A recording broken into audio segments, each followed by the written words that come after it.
संदीप जी, पहले तो सबका स्वागत। और संदीप जी, पहले मैं शुरुआत आप ही से कर रहा हूं, बाद में पॉलिटिकल पार्टीज का रुख करूंगा। जल्दी से मुझे बताइए कि भाई ये जो विरासत पर कब्जे की लड़ाई शुरू हो गई है, आखिर इसके मायने क्या है?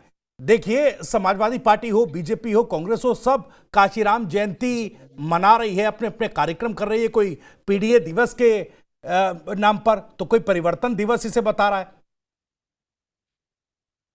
देखिए त्यागी जी, ये सभी राजनीतिक दल हैं और सभी राजनीतिक दलों में सभी राजनीतिज्ञ हैं और राजनीतिज्ञ कोई मंदिर की घंटी बजाने के लिए नहीं है। ये राजनीति करने के लिए है, अपने अपने दल को मजबूत करने के लिए है, अपने अपने दलों को जीत दिलाने के लिए है।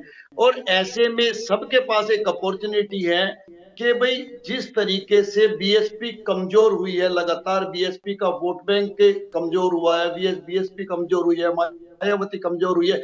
लेकिन हम उन सब चीजों में न जाके हमें ये देखना है कि राजनीतिक दलों को अपॉर्चुनिटी कहां दिखती है, चाहे बीजेपी हो, चाहे समाजवादी पार्टी हो, चाहे दूसरे दल हो।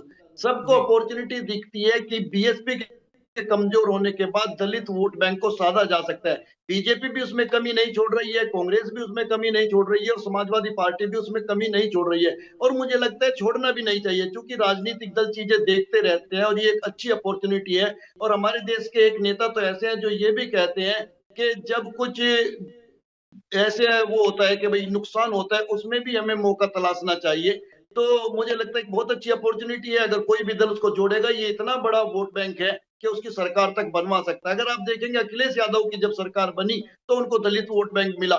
जब मायावती जी की सरकार बनी तो उनको दलित के साथ साथ मुस्लिम और दूसरे समाज का वोट मिला।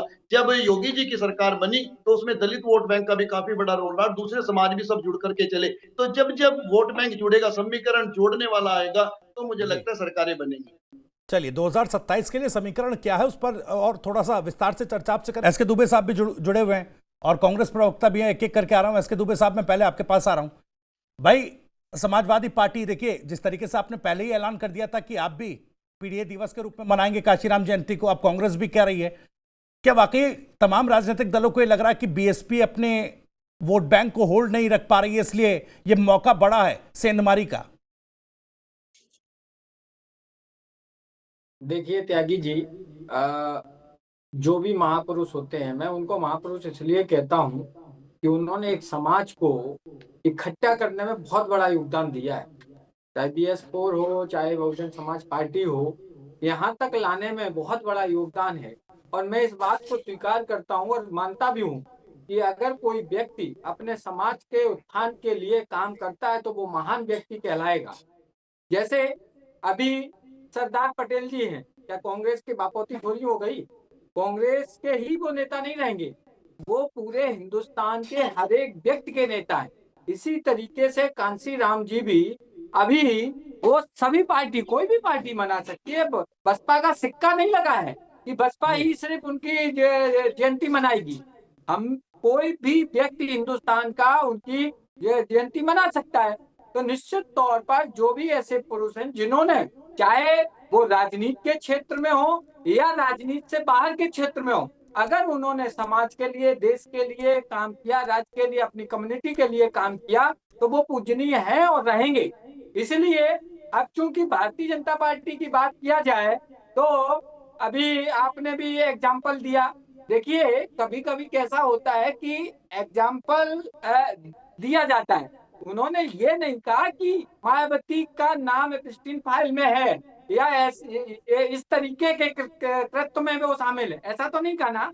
उन्होंने ये बोला कि इस तरीके का कोई फाइल होगा, इस तरीके का मतलब आज मालूम है भ्रष्टाचार का फाइल है।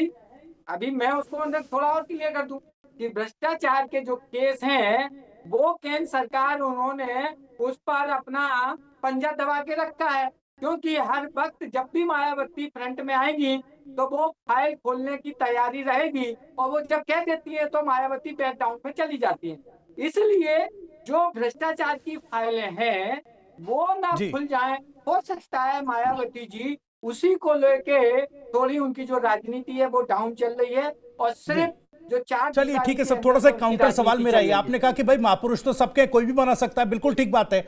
लेकिन जैसे पीडीए ने कैलेंडर जारी किया बीजेपी ने भी अपने महापुरुष दलित महापुरुषों का एक कैलेंडर जारी किया है जो चर्चा है, लेकिन सवाल ये कि क्या ये सहूलियत वाली पॉलिटिक्स है कि भाई ठीक है अब दलित वोट बैंक को साधना है तो उस कैलेंडर में एक ये भी नाम शामिल कर दीजिए, क्योंकि सवाल उठे थे जब पीडीए का कैलेंडर जो आपने जारी किया था उसमें राम मंदिर प्राण प्रतिष्ठा की तारीख तक डाली नहीं गई थी, तो ये क्या पूरी सहूलियत वाली राजनीति है?